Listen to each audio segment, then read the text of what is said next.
Last episode में हमने अपर world के सभी बड़ी फोर्सेस के लीडर्स को देखा था जिन्होंने एलेक्स को मारने के लिए और लोअर वर्ल्ड से कई सारे ट्रेजर्स चुराने के लिए लोअर वर्ल्ड में किसी को भेजने का डिसाइड करा था। और दूसरी तरफ एलेक्स अपनी गद्दी किसी और को देने का फैसला कर रहा था, जहां एलेक्स के सेनापतियों ने सी हैंग का नाम लिया था।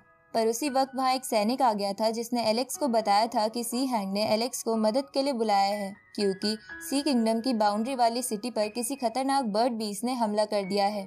तो ये सुन के एलेक्स रॉय को लेकर वहाँ चला गया था, जहाँ जाने पर सी हैंग ने एलेक्स को बताया था कि उस बर्ड बीस्ट ने सिटी के बहुत लोगों को मार दिया है और मैं भी बड़ी मुश्किल से बच पाया हूँ। ये सुन के एलेक्स डिसाइड करता है कि वो उसको नहीं छोड़ेगा जिसने ये सब किया है, लेकिन तभी रॉय को सी हैंग पर शक हो रहा था। पर एलेक्स उसे चुप करा के टेम्पल में आराम करने के लिए ले आता है, लेकिन वहाँ उन दोनों पर एक स्नेक अटैक कर देता है, पर वो दोनों उससे बच जाते हैं। जिसके बाद एलेक्स उस स्नेक बीस्ट को हराने के लिए फायर किंगडम की होली बर्ड को ब्रॉन्ज बॉक्स से बाहर निकाल लेता है, जो उस स्नेक को अपने पंजे से पकड़ लेती है। लेकिन उसी वक्त वो जगह हिलने लगती है और उस टेम्पल के गोल्डन स्टैचू में भी कुछ हलचल होने लगती है। अब आगे तो एपिसोड 101 की शुरुआत में वो टेम्पल की गोल्डन मूर्ति टेम्पल से बाहर आ जाती है, जिसे देखकर वो स्नेक चिल्लाता है कि मास्टर प्लीज मुझे बचाओ। तो ये सुन के एलेक्स समझ जाता है कि वो स्टैचू ही उसका मास्टर है। तभी वो स्टैचू जो डिवाइन फ्लेम लेवल पर था वो एलेक्स से कहता है कि तुमने सच में मुझे इम्प्रेस कर दिया है। उसी वक्त वो फायर किंगडम की होली बर्ड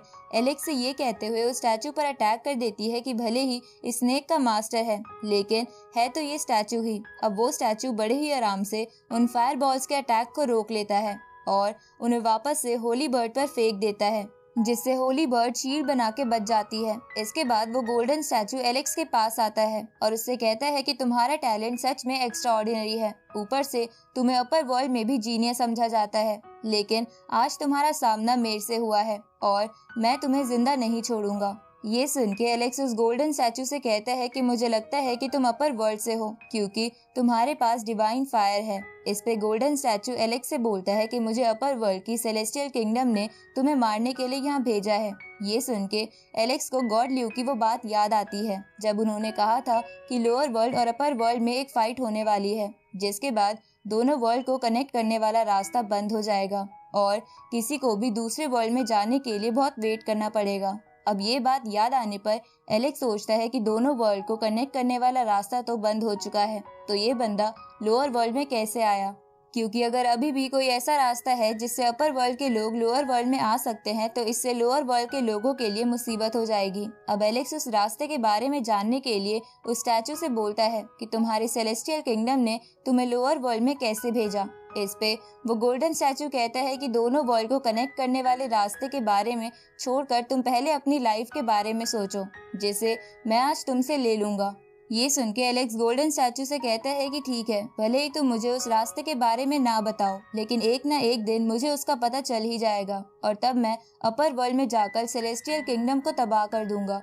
इस पे वो गोल्डन स्टैचू एलेक्स से बोलता है कि तुम लोअर वर्ल्ड के एक पापी हो और फिर भी अपर वर्ल्ड की सेलेस्टियल किंगडम को तबाह करने का सपना देख रहे हो। तुम्हें पता है कि तुम्हारे गंदे कारनामों की वजह से ही एंशिएंट फैक्शन तुमसे गुस्सा हो गया और उन सबके रूलर्स ने मिलके मुझे तुम्हें मारने के लिए यहाँ भेजा है। ये सुन के एलेक्स को समझ नहीं आता कि एंशिएंट फैक्शन क्या है और उन्होंने एलेक्स को मारने के लिए स्टैचू को क्यों भेजा है। तभी वो स्टैचू एलेक्स से बोलता है कि तुमने बहुत सारे पाप किए हैं और उन्हीं पापों की सजा देने के लिए मैं यहाँ आया हूँ। ये सुन के एलेक्स उस स्नेक से कहता है कि ये तुम्हारा मास्टर तो मुझे नहीं बता रहा कि ये लोअर वर्ल्ड में कैसे आया और एंशिएंट फैक्शन मुझे क्यों मारना चाहता है, इसलिए तुम मुझे इसके बारे में बताओ, नहीं तो मैं तुम्हें मार दूंगा। इस पे वो स्नेक कुछ नहीं बोलता, तो एलेक्स होली बर्ड से स्नेक को खाने को बोल देता है, जिससे वो स्नेक डर जाता है क्योंकि उसका मास्टर भी उसे नहीं बचा रहा था। इसलिए वो स्नेक एलेक्स को सब कुछ बता देता है कि जब एलेक्स स्पिरिचुअल वर्ल्ड में गया था तब उसने डेमनिक सनफ्लावर गार्डन और लॉर्ड ऑफ नेदरलैंड्स नाम के 2 सेक्ट के बीस्ट को मारा था, जिनके पास डिवाइन फायर थी, और उन्हीं की मौत की वजह से उन दोनों सेक्ट को बहुत ज्यादा गुस्सा आ गया और उन्होंने ये बात बाकी एंशिएंट सेक्ट को भी बता दी। जिसके बाद सभी एंशिएंट सेक्ट्स ने तुम्हें मारने के लिए इन्हें यहाँ भेजा है। अब उस स्नेक के एलेक्स को सब कुछ बता देने की वजह से वो गोल्डन स्टैचू से जान से मार देता है। जिसके बाद वो एलेक्स से कहता है कि अब इसने इतना बता ही दिया है तो मैं तुम्हें तुम्हारी मौत से पहले अच्छे से समझा देता हूँ। अब वो गोल्डन स्टैचू एलेक्स को बताता है कि डिवाइन फायर एक बहुत ही खास फायर होती है जो बहुत कम लोगों में पाई जाती है और ये किसी की भी ताकत को बहुत ज्यादा बढ़ा देती है। और जब एलेक्स ने स्पिरिचुअल वर्ल्ड में उन दोनों सेक्ट के उन रेयर बीस्ट को मार दिया जिनके पास डिवाइन फायर थी तो वो सेक्ट गुस्सा हो गए और उन्होंने अपने ग्रुप में इस बारे में बताया, जिस ग्रुप का नाम एंशिएंट फैक्शन है, क्योंकि वो सभी सेक्ट एंशिएंट टाइम से है। अब ये बात पता चलने पर उन सभी सेक्ट ने तुम्हें मारने का फैसला लिया, इसलिए उन्होंने ये काम सेलेस्टियल किंगडम के रूलर के साथ मिलकर करने का फैसला किया। पर अभी भी एक दिक्कत थी कि अपर वर्ल्ड से लोअर वर्ल्ड में जाने का कोई भी रास्ता नहीं था। इसलिए सभी सेक्ट लीडर्स ने कई सारे ट्रेजर्स और कई सारी ह्यूमन सोल्स का इस्तेमाल करके अपर वर्ल्ड से लोअर वर्ल्ड का एक पोर्टल खोला और लोअर वर्ल्ड में मुझे जगाकर ये मिशन सौंप दिया। ये सुन के एलेक्स सब कुछ समझ जाता है और सोचता है कि लगता है मुझे अपर वर्ल्ड में जाने के बाद बहुत ज्यादा प्रॉब्लम आ रही है। इसके बाद एलेक्स उस गोल्डन स्टैचू से कहता है कि मैं ये बात तो समझ गया कि सनफ्लावर गार्डन सेक्ट और नेदरलैंड सेक्ट मुझे क्यों मारना चाहते हैं, लेकिन मुझे ये बात समझ नहीं आई कि उन्होंने तुम्हारी सेलेस्टियल किंगडम की मदद क्यों ली। इस पे वो गोल्डन स्टैचू एलेक्स को बताता है कि सेलेस्टियल किंगडम को बनाया ही लोगों की प्रॉब्लम सॉल्व करने के लिए है और स्ट्रॉन्ग प्रैक्टिशनर्स को मारने के लिए था, इसलिए उन्होंने सेलेस्टियल किंगडम की मदद ली। इधर रॉय एलेक्स से टेलीपैथी के थ्रू कहता है कि इतना सब कुछ सुझाने के बाद भी सी हैंग यहाँ नहीं आया है, इसलिए मुझे कुछ गड़बड़ लग रही है। इस पे एलेक्स भी एग्री करता है। इसके बाद एलेक्स वहाँ छुपे चैम्प और उस होली बर्ड से पूछता है कि क्या तुम इस गोल्डन स्टैचू को संभाल लोगे। इस पे चैम्प टेलीपैथी के थ्रू एलेक्स से बोलता है कि तुमने जो मुझे वेपन दिया है उसकी मदद से मुझे इसका सामना करने में कोई प्रॉब्लम नहीं होगी। साथ ही होली बर्ड भी इस बात पर हाँ करता है। उसी वक्त वो गोल्डन स्टैचू एलेक्स पर अटैक कर देता है, पर एलेक्स उसके अटैक से बच जाता है और होली बर्ड से स्टैचू पर अटैक करने को कहता है। तो ये सुन के होली बर्ड उस स्टैचू पर अपने फायर फेदर से अटैक करती है, जिसे देखकर वो गोल्डन स्टैचू बोलता है कि तुम मुझ पे इतना वीक अटैक कर रही हो, क्या अभी भी तुम्हें मेरी ताकत का अंदाजा नहीं लगा। अब ये कहते हुए वो गोल्डन स्टैचू एक स्पिरिचुअल हैंड बना के उन सभी फेदर्स को रोक लेता है और होली बर्ड पे अटैक करने लगता है। तभी एलेक्स वहाँ छुपे चैम्प को इशारा करता है, जिसके बाद चैम्प वहां आकर एलेक्स की दी हुई सी किंगडम की डिवाइन स्पेयर से उस स्पिरिचुअल हैंड को कट कर देता है। तो अब अचानक से चैम्प को वहां देखकर समझ जाता है कि एलेक्स कोई चाल चल रहा है, इसलिए वो गोल्डन स्टैचू एक खतरनाक अटैक के लिए अपनी पूरी स्पिरिचुअल बॉडी बाहर निकाल लेता है।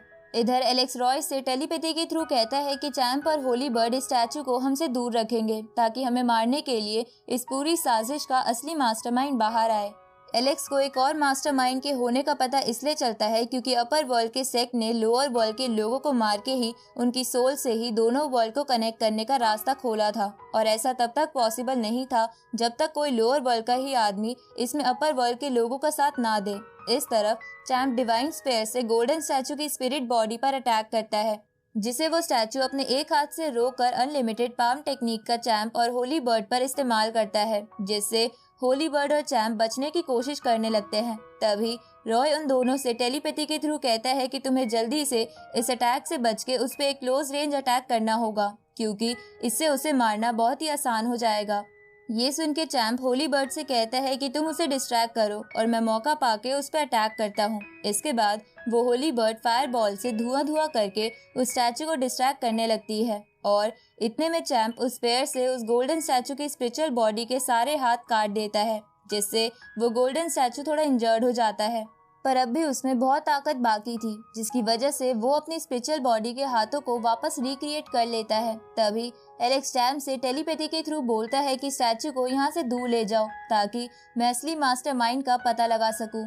ये सुन के चैम्प और होली बर्ड उस गोल्डन स्टैचू पर अपने वेपन से बहुत ही कम पावर के साथ अटैक करते हैं, और जब वो गोल्डन स्टैचू उन वेपन्स को वापस उनकी तरफ ही फेंक देता है तो वो दोनों ऐसा एक्ट करने लगते हैं कि गोल्डन स्टैचू का अटैक बहुत ही पावरफुल है, और इसी बहाने का इस्तेमाल करके वो दोनों वहां से दूर चले जाते हैं, जिसके बाद वो गोल्डन स्टैचू भी उनके पीछे जाता है। इस तरफ एलेक्स और रॉय भी मास्टरमाइंड को बाहर लाने के लिए चैंप और होली बर्ड के पास जाने का नाटक करने लगते हैं, पर उसी वक्त वहां पर सी हैंग आ जाता है और एलेक्स से कहता है कि आप यहाँ से नहीं जा सकते, आपको यहीं रुकना होगा। ये सुन के एलेक्स समझ जाता है कि सी हैंग ही असली मास्टरमाइंड है जो अपर वर्ल्ड का साथ दे रहा था। इसलिए वो सी हैंग से कहता है कि आखिर तुमने अपना असली चेहरा दिखा ही दिया। इस पे सी हैंग एलेक्स से पूछता है कि क्या आपको पता था कि इन सब के पीछे मैं ही हूँ। ये सुन के एलेक्स उससे बोलता है कि मुझे बस शक था, लेकिन मैं नहीं चाहता था कि तुम इन सब के पीछे निकलो। उसी वक्त हम वो वाला सीन देखते हैं जब रॉय और एलेक्स टेंपल में गए थे, जहाँ रॉय ने एलेक्स को टेलीपैथी के थ्रू बताया था कि मुझे सी हैंग थोड़ा अलग लग रहा है, क्योंकि उसकी बताई हुई बातें और सिचुएशन बिल्कुल भी मैच नहीं कर रही। ऊपर से मुझे ये समझ नहीं आ रहा कि इतने लोगों में सिर्फ सी हैंग ही जिंदा कैसे बच गया। तो ये सुन के एलेक्स को भी सी हैंग पर शक हो गया था, लेकिन वो इस बात पर यकीन ना करके इसका पहले सबूत ढूंढना चाहता था, इसलिए उसने तब सी हैंग से कुछ नहीं कहा था। अब सीन वापस प्रेजेंट में आता है, जहां एलेक्स सी हैंग से कहता है कि मुझे तुम पर शक तो था, लेकिन मुझे लग रहा था कि तुमसे ये काम जबरदस्ती करवाया जा रहा है, इसलिए मैं सच जानना चाहता था, लेकिन तुमने तो खुद ब खुद यहाँ आके सब कुछ साबित कर दिया। इसके बाद एलेक्स सी हैंग से पूछता है कि क्या तुम भी उस स्नेक की तरह सी किंगडम के लोगों को मार के उनकी सोल से कल्टीवेट कर रहे थे। इस पे सी हैंग हाँ करते हुए बोलता है कि कोई मरे या जिए मुझे उससे कोई फर्क नहीं पड़ता। इस पे एलेक्स सी हैंग से बोलता है कि क्या तुम्हें पता है कि मेरे दोनों सेनापतियों ने तुम्हें अगला राजा बनाने के लिए सेलेक्ट किया था। ये सुन के सी हैंग थोड़ा चौंक जाता है, लेकिन फिर वो एलेक्स से कहता है कि तुमको मारने के बाद भी वो गद्दी मेरी ही हो जाएगी और उसके बाद मैं पूरी सी किंगडम पर राज करूंगा और सी किंगडम के सारे ट्रेजर भी मेरे होंगे। ये सुन के एलेक्स उससे बोलता है कि मैं तुम्हें वो दिन नहीं देखने दूंगा, क्योंकि तुम्हें याद है ना, मैंने तुमसे कहा था कि जिसने भी सी किंगडम के लोगों को मारा होगा मैं उसको मार के ही उन लोगों की मौत का बदला लूंगा। इसलिए चलो मुझे बताओ कि तुम कैसे मरना पसंद करोगे। इस पे सी हैंग एलेक्स से कहता है कि तुम्हारे दोनों डिवाइन फायर वाले बीस्ट तो यहाँ से चले गए हैं, तो अब तुम मुझे कैसे मारोगे। इसके बाद सी हैंग एक स्वॉर्ड निकालकर उससे एलेक्स पर अटैक करने की कोशिश करता है, लेकिन एलेक्स उससे बच जाता है। इसके बाद सी हैंग एलेक्स को वो स्वॉर्ड दिखाते हुए कहता है कि क्या तुम्हें ये डीमन स्वॉर्ड के बारे में याद है। ये सुन के एलेक्स को याद आता है कि बहुत टाइम पहले उसने ये ब्लड डीमन स्वॉर्ड एक ऑक्शन में देखी थी। अब एलेक्स को लगता है कि शायद इस डेविल स्वॉर्ड की वजह से सी हैंग पर डेमनिक पावर्स का असर हो गया है और वो अपने आप पर काबू खो बैठा था। उसी वक्त सी हैंग एलेक्स पर एक स्लैश अटैक करता है, जिससे एलेक्स थोड़ा पीछे हो जाता है, लेकिन वो फिर उस पे गोल्डन स्पिरिट बर्ड से अटैक करता है, जिसे सी हैंग उस स्वॉर्ड से रोकने लगता है। इस तरफ चैंप और होली बर्ड भी स्टैचू से लड़ रहे थे, जहां वो उस पे भारी पड़ रहे थे। तभी चैंप फिर से उस स्टैचू के हाथ काट देता है और होली बर्ड अपने वेपन से लगातार उसे घायल करके उसे खत्म कर देती है। इसके बाद वो दोनों दूर से एलेक्स और सी हैंग को देखने लगते हैं, जिसे देखकर होली बर्ड चैंप से कहती है कि मुझे लग रहा है कि सी हैंग पूरी तरह उस डेमनिक स्वॉर्ड के कब्जे में है। इस पे चैंप होली बर्ड से बोलता है कि उस स्वॉर्ड के अंदर एक डेमनिक लॉर्ड कैद है जो उससे बाहर निकलने की कोशिश कर रहा है और अगर वो बाहर आ गया तो बहुत बड़ी मुसीबत आ जाएगी। उसी वक्त वो स्टैचू फिर से खड़ा हो जाता है जो खत्म नहीं हुआ था और उन दोनों से कहता है कि वो डीमन लॉर्ड मेरी सेलेस्टियल किंगडम का बहुत पुराना मास्टर है, जिसे कुछ लोगों ने स्वॉर्ड में कैद कर दिया है। इसलिए भले ही तुम मुझे मारने में कामयाब हो जाओ, लेकिन जब वो बाहर आएगा तो तुम में से कोई भी नहीं बचेगा। इस पे होली बर्ड स्टैचू से कहती है कि तुम्हारी सेलेस्टियल किंगडम तो सच में बहुत बुरी है। उसी वक्त वो गोल्डन स्टैचू उन दोनों पर अटैक कर देता है। इस तरफ एलेक्स और सी हैंग भी लड़ रहे थे। तभी सी हैंग एलेक्स से कहता है कि आप यहाँ से वापस जाने की सोचना भी मत, क्योंकि मैं आपकी कब्र यहीं खोदूंगा। उसी वक्त सी हैंग कुछ करने लगता है, जिससे आसमान पूरा लाल हो जाता है और उसके अंदर से एक बहुत ही खतरनाक डिवाइन स्पेयर बाहर निकलती है, जिसे देखकर एलेक्स सी हैंग से कहता है कि तुम इतने गंदे कैसे हो सकते हो जो तुमने स्पेयर ऑफ कर्स बनाई है। एलेक्स ऐसा इसलिए कहता है क्योंकि स्पेयर ऑफ कर्स बनाने के लिए बहुत से लोगों की सोल्स और बॉडी का इस्तेमाल किया जाता है। अब सी हैंग एलेक्स से बोलता है कि 100 लोगों को मार के ये अच्छी खासी ताकतवर कर्स स्पेयर बनाई जा सकती है, लेकिन मैंने तो इसे बनाने के लिए कई हजारों लोगों का बलिदान दिया है, तो तुम इसकी ताकत का अंदाजा लगा सकते हो। इसके बाद सी हैंग कर्स स्पेयर से एलेक्स पर अटैक कर देता है और इसी के साथ ये एपिसोड यहीं खत्म होता है।